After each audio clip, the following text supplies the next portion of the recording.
Alhamdulillah. Wa sallallahu ala nabiyyina Muhammadin wa ala alihi wa sallam. Amma ba'd.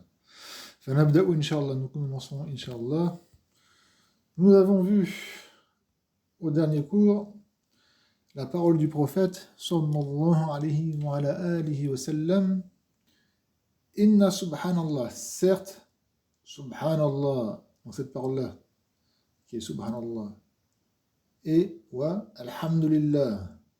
Wa et la ilaha illallah. Wa qui veut dire et Allahu akbar. Donc ces quatre paroles-là tanfudul khataya font tomber les péchés. Kama tanfudu shajaratu waraqaha, comme l'arbre fait tomber ses feuilles.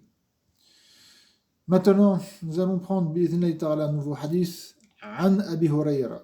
Donc là, vous voyez, j'ai mis en vert. Ça veut dire que dans le hadith, quand vous prenez le hadith comme il est, notamment dans le Mustadrak de l'imam Al-Hakim, rahimahullah, An-Naysaburi, il y a l'isnad, et ensuite, celui qui est juste le tabi'i dit an Abi Hurayra. Donc c'est pour ça que je l'ai mis ici, parce que le hadith, c'est ça. À chaque fois que je mets un hadith, c'est exactement sa prononciation. C'est pas dans le sens, c'est la prononciation telle que vous le trouvez au premier rapporteur que je mets. Par le hadith qui était juste avant. J'ai marqué Rawahu Ahmed wal Bukhari fil Adab al-Mufrad. Étant donné que j'ai mis, ça c'est une habitude que j'ai, étant donné que j'ai mis Rawahu, j'ai mis le premier Ahmed, qui est rapporteur, c'est Ahmed, j'ai mis al-Bukhari en deuxième. Ça veut dire que cette prononciation telle qu'elle est, et c'est pas un sens, mais lettre pour lettre, mot pour mot, à ce que, à partir de ce qui est, vous voyez là, le petit truc en vert, jusqu'à la fin en vert, c'est exactement bi'idhnillahi ta'ala, comme je l'ai pris dans le Musnad de l'imam Ahmed. Il est possible que dans le Adab Mufrad de l'imam Bukhari, il y a quelques petites prononciations qui changent, mais c'est le même, ça, ceux qui, sachez-le, suivant même le même hadith peut avoir peut-être une petite parole qui change d'une version à une autre. Donc voilà. Donc là, pourquoi j'ai mis le vert? Parce que j'ai pris le l'isnad directement à partir du sahabi. Donc, an Abi Hurayrata radiyallahu anhu. Qal, donc de Abu Hurayra radiyallahu anhu. Qal, il a dit. Qala Rasulullah sallallahu alayhi wa sallam. Le messager d'Allah sallallahu alayhi wa sallam a dit. Khudhu jannatakum. Khudhu jannatakum. Alors, khudhu, c'est comme ça, hein, comme j'ai marqué, et vous mettez un dhamma ici, un dhamma ici. Du verbe akhadha ya'khudhu. C'est un fi'l amr. Alors, comment on fait le fi'l amr? Là-bas, c'est ta'khudhu. Antum. Ta'khudhu. Excusez-moi. Et bien sûr, j'ai pas ta'khudhu. Ta'khudhun antum. Pour faire un fi'l amr, on prend le fi'l mudari', donc étant donné qu'on s'adresse à un jam mudhakkar mukhatab, d'accord, c'est ta'khudhun, vous prenez. On va le mettre majzoum, donc on va effacer le noun, et bien sûr il y a l'alif qui indique. Ta'khudhu, le fi'l est majzoum, mudari' majzoum. On enlève le harf al-mudara'a, qui est ta. Il reste le hamza qui est sakina. Ça fait khudhu. En arabe, c'est interdit de commencer par un mot qui commence par un hamza. Et là, ce qu'ont fait les arabes, parce qu'ils prononcent souvent ce verbe-là, ils ont carrément effacé le hamza, ils ont passé de mettre un halif was avant, et c'est devenu khudhu. Voilà comment ça, c'est du sarf, c'est pas du nahou, c'est du sarf. Voilà comment le verbe fi'l amr khudhu vient. Il vient de ta'khudhu avec les étapes que je viens de vous dire. Donc, khudhu, ça fait l'âme, prenez. Donc là, le prophète, sallallahu alayhi wa sallam, le messager d'Allah, sallallahu alayhi wa sallam, interpelle ses sahaba, ses compagnons, et il leur dit, prenez junnatakum. Vous voyez, il y a un dhamma, junnatakum. Junnatakum. J'ai bien mis un dhamma. C'est pas jannah. Vous voyez là où c'est l'importance, et pourtant, il y a un shadda. Hein. C'est comme ça. C'est jannah. Mais vous voyez, c'est pas Jannah. Jannah, comme ça, c'est un paradis. Al-Jannah, c'est le paradis. Et je sens juste la halakat. J'ai mis un dhamma, ça ne veut plus du tout dire le paradis. Al-Jannah, c'est la protection, c'est l'armure. C'est ce qui sert à protéger, notamment dans la guerre. Donc, on va dire l'armure. Prenez votre armure, prenez votre protection. voyez, seulement la harakat a changé et le sens a carrément changé. Le verbe janna, le djinn, le mot, vous savez, al-djinn, les djinns. Djinn, c'est pareil, seulement c'est un kasra. Djinn, avec un shadda. Et ça vient du verbe janna, janna qui veut dire recouvrir. L'armure, elle recouvre afin de se protéger par elle. Un paradis, le paradis, le mot jannah, c'est paradis, mais ça veut dire avant tout jardin.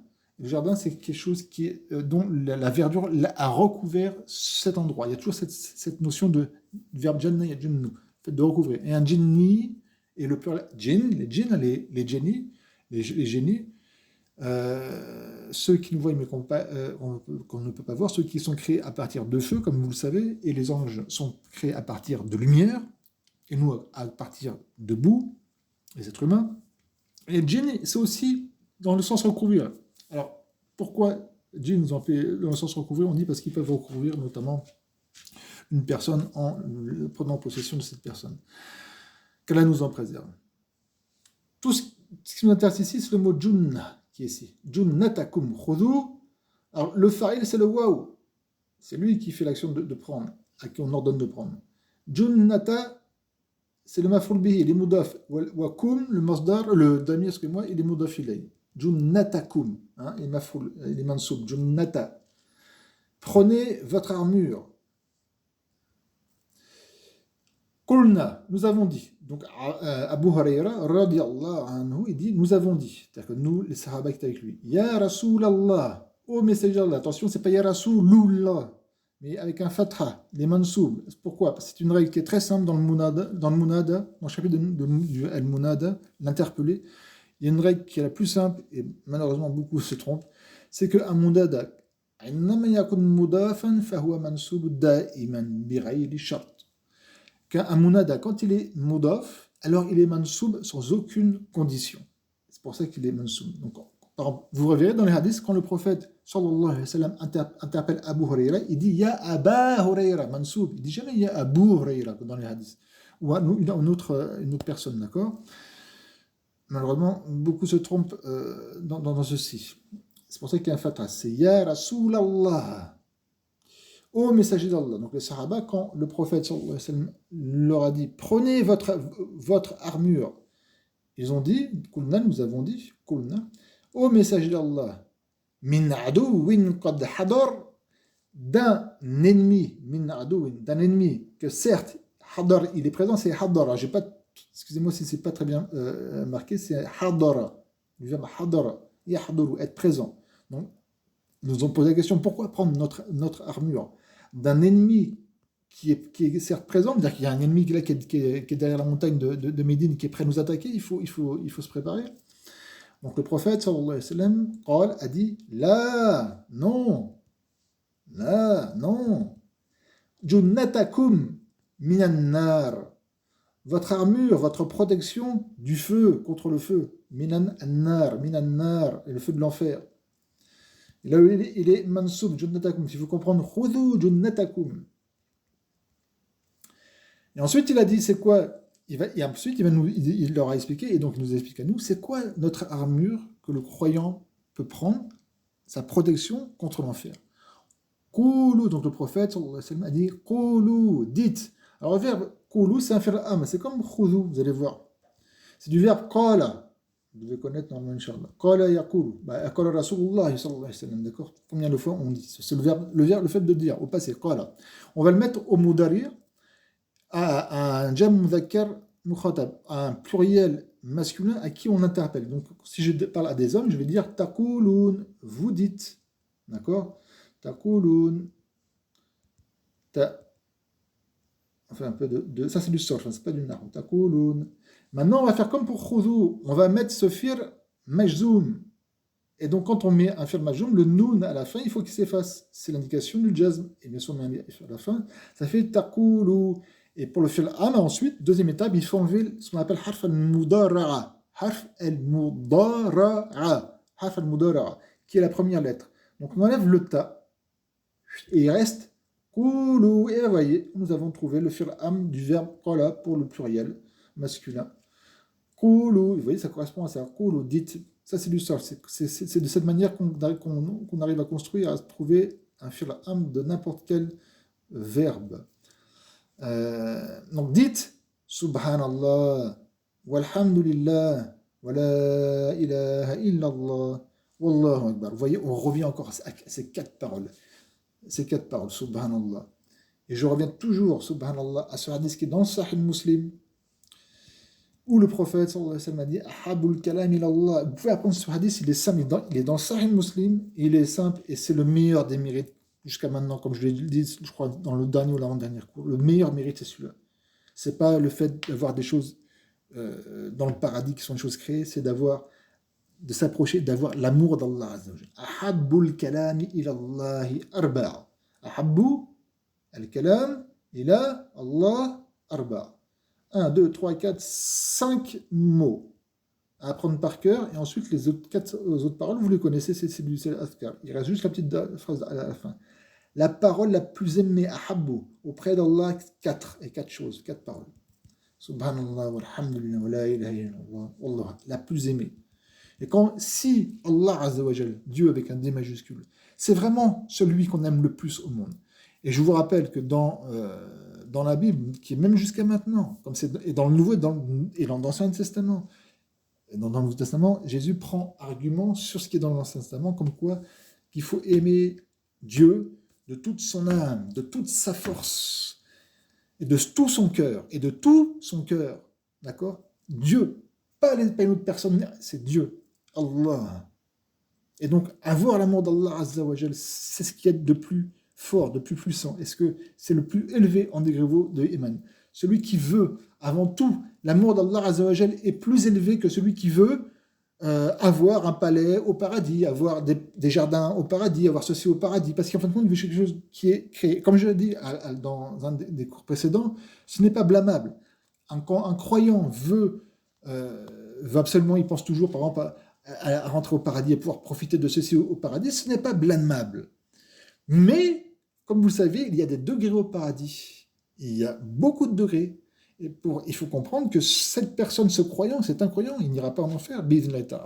Il profitera de ce qu'il espère au paradis. Mais comprenez que celui qui veut ce qui est au-dessus du paradis, qui est au plus haut, qui est Allah, qui veut l'amour d'Allah Azza wa Jal, comprenez que celui-là, il sera élevé au paradis.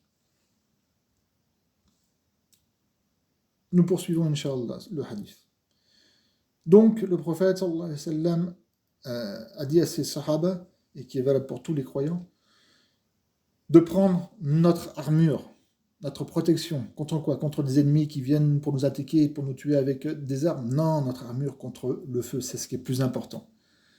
Se protéger de feu de l'enfer est 1000 fois, mais si je n'exagère pas, une éternité 2 fois meilleure que de se protéger de gens sur terre qui nous veulent nous tuer. Parce que s'ils arrivent à nous tuer, ils tuent notre corps, c'est tout, mais pas notre âme. Par contre, tomber dans le koufr, dans la mécréance, c'est ça la véritable mort. C'est ça la véritable mort. Celui qui meurt sur le koufr, même s'il vit 100 ans, 120 ans, quand il mourra, il ira en éternité en enfer. Une éternité qui ne finit pas.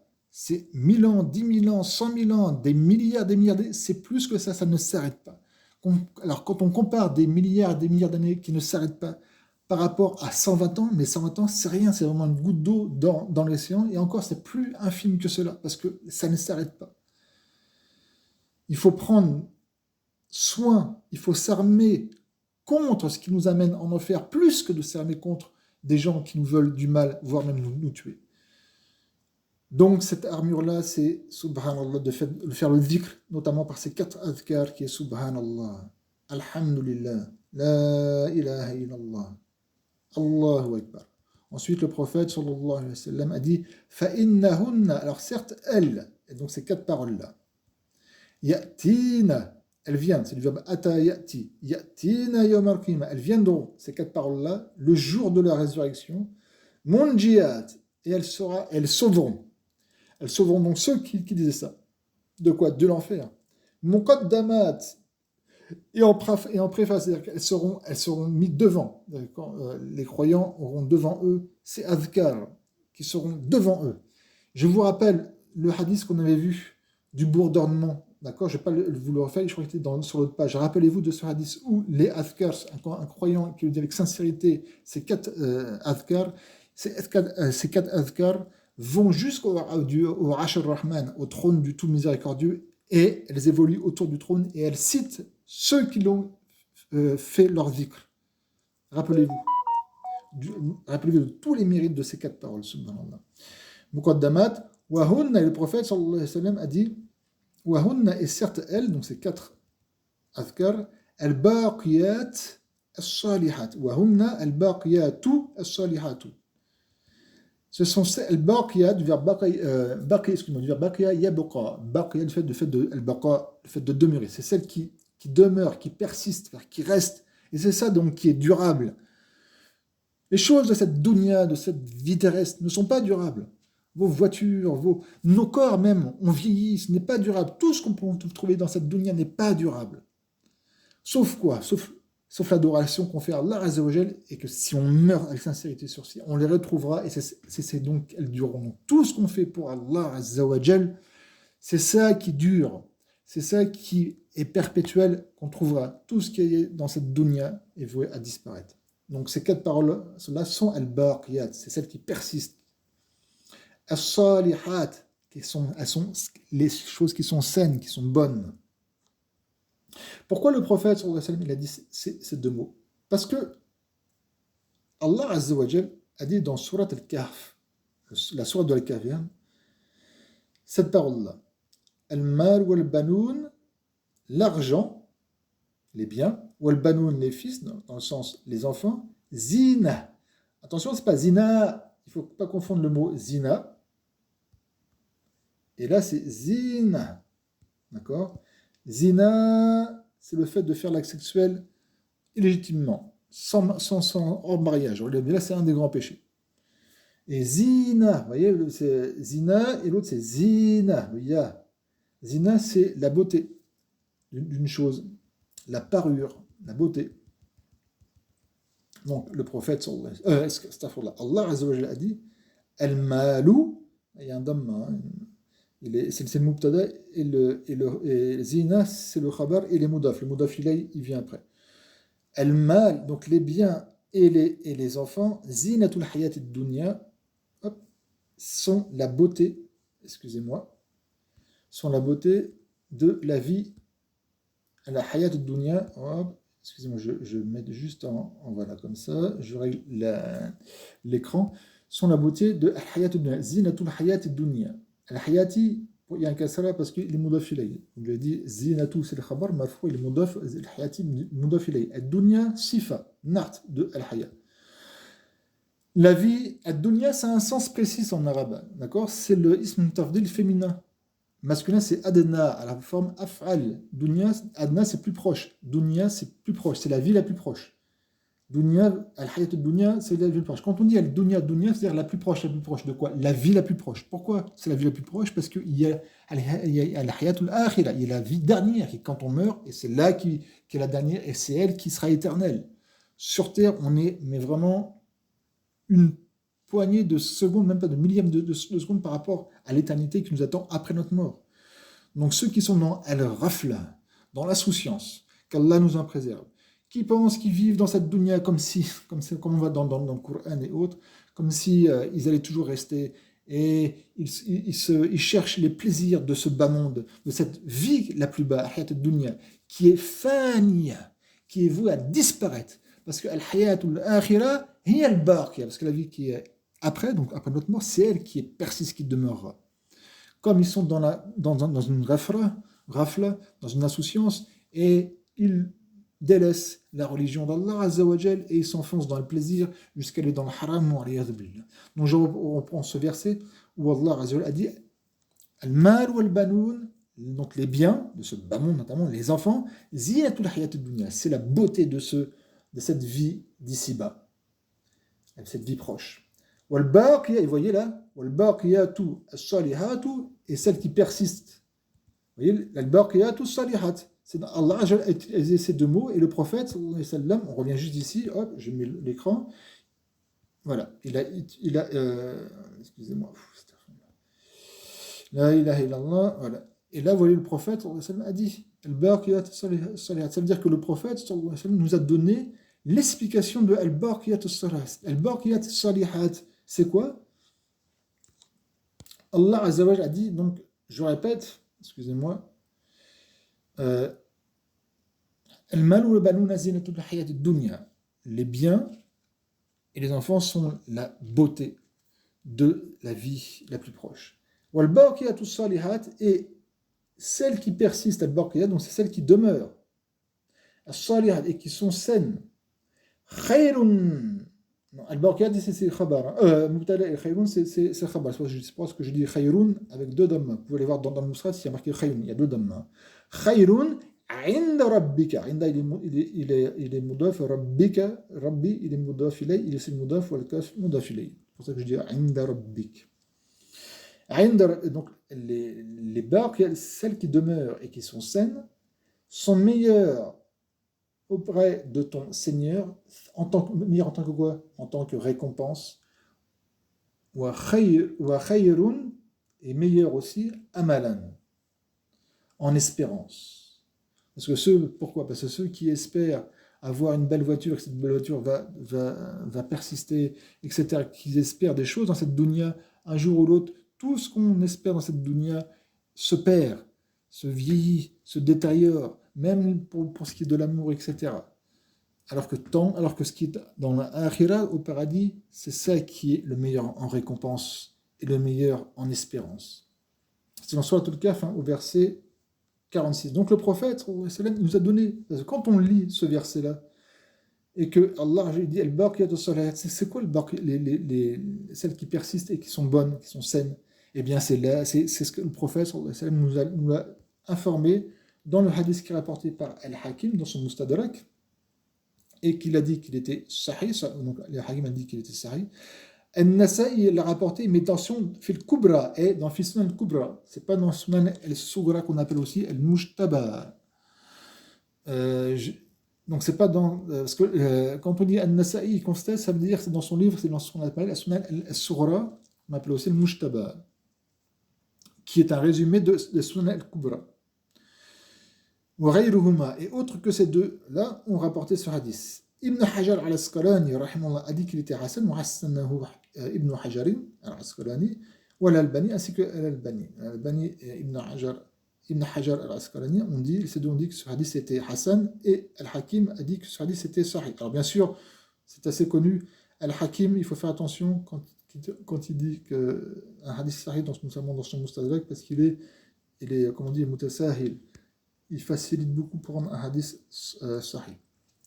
Je m'arrête là, Inch'Allah. Barakallahu fikum. Subhanakallahumma wa bihamdik. La ilaha illa ant. Astaghfiruka wa atubu ilayk.